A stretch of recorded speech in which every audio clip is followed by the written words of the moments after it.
Sa i mrekullueshëm është Zoti, i lartësuar në fuqi, i madhërishëm mbi të gjithë. Qiej tregojnë lavdinë e Perëndis. Upa qiellore shpall veprën e duarve të tij. Njëra ditë i flet tjetrës, dhe një natë i tregon tjetrës. Kur Perëndia krijoi gjithësinë, krijoi edhe tokën. Ai e bëri njeriu nga pluhuri i tokës dhe i dha frymë jete.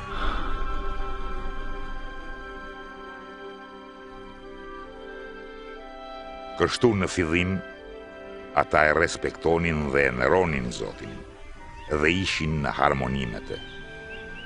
Perëndia i dashurisë e krijoi burrin dhe gruan të ngjashëm me veten për të patur miqësi me të.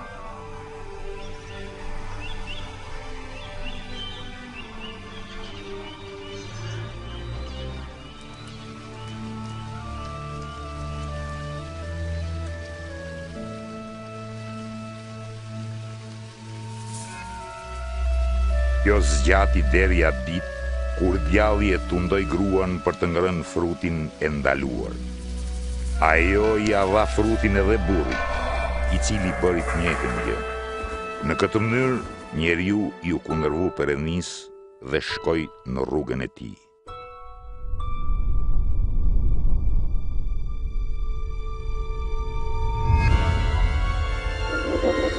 Për shkak të këtij mëkati, njeriu u nda nga Perëndia dhe u nxor jashtë kopshtit të Edenit. Por Zoti ende e donte njeriu. Ai nuk ishte dashur kurrë që të ndahej nga krijesat e tij.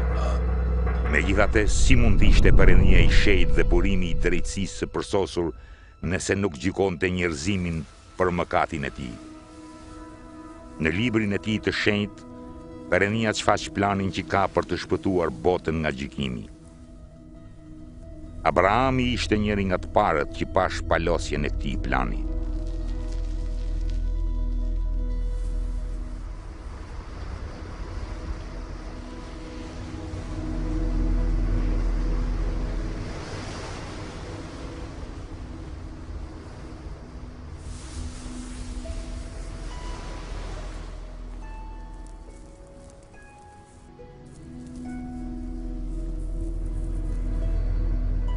Abrahami ishte njeri i drejtë, dhe Perëndia i premtoi ta bekonte dhe t'i bënte pasardhësit e tij të shumë, si rëra e detit dhe si yjet e qiellit.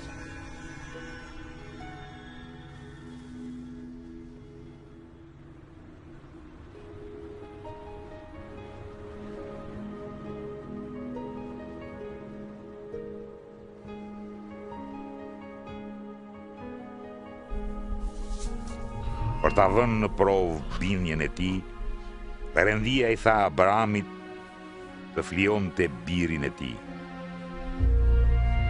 Abrahami i besoi Perëndisë dhe kërkoi t'i bindej atij.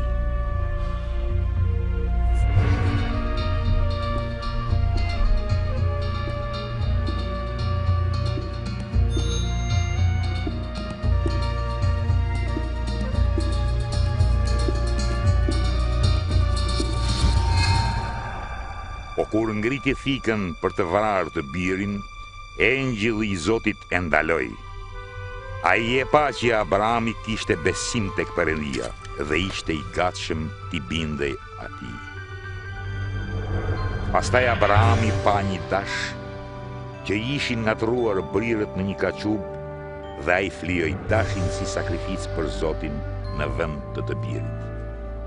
Kështu Perëndia i tregoi Abrahamit se një qingj ose një kafshë ngjashme do të therrej për të shtyr për disa kohë mëkatin, derisa Perëndia të siguronte sakrificën e tij përfundimtare për mëkatet e njerëzimit. Në qoftë se mëkati e ndante njeriu nga Perëndia, sakrifica do ta lidhte njeriu me Perëndinë. Shkrimet e shenjta flasin për atë që do të vijë dhe do të jetë sakrifica përfundimtare për mëkatet e botës. Ashtu si dashi zuri vendin e birit të Abrahamit, po kështu edhe ky do të vi të zërë vendin e njeriut, që njeriu të mund të falet. Disa thonë se ky është Mesia, që do të vi dhe do të pajtoj përsëri botën me Perëndin një herë e përgjithmonë.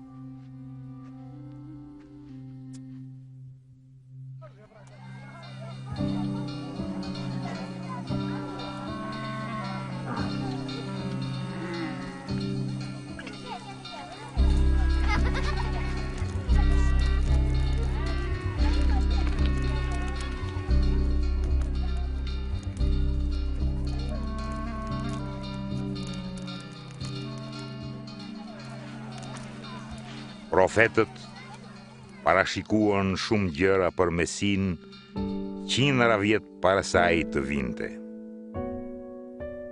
Profeti Isaia parashikoi se lindja e tij do të ishte një mrekulli. Një virgjër do të lindte një djalë që do të quhej në kuptimin shpirtëror biri i Perëndis. Profeti Mikea parashikoi se Mesia do të lindte në Betlehem, ndërsa profeti Zakaria parashikoi hyrjen e tij në Jeruzalem hipur mbi gomar dhe tradhtin që i bëri Juda, një nga nxënësit e tij. Isaia profetizoi se çfarë do të bënte Mesia kur të vinte. I vajosur i Zotit do të shpall lajmin e mirë të varfërve. Do të lidh plagën e atyre që e kanë zemrën të thyer. Do të shpall çlirimin për të robëruarit dhe do të shpall kohën kur Zoti do të shpëtoj popullin e tij. Para cili ishte Mesia? Në shekullin e parë erdhi një profet që quhej Jezus. Disa menduan se ai ishte profeti për të cilin ishte folur. A është vallë kështu? A e përmushi jeta e tij atë që ishte parashikuar për të? A ishte Jezusi më shumë se profet? Ajo që vijon është historia e tij, e bazuar në rrëfime të dëshmitarëve okular, ashtu siç shkruhet në shkrimet e shenjta. Një aktor luan në rolin e Jezusit. Megjithse asnjë aktor nuk është i dej për një rol të tillë, kjo është bërë që të mund të kuptojmë dhe të përfitojmë nga jeta e Jezusit.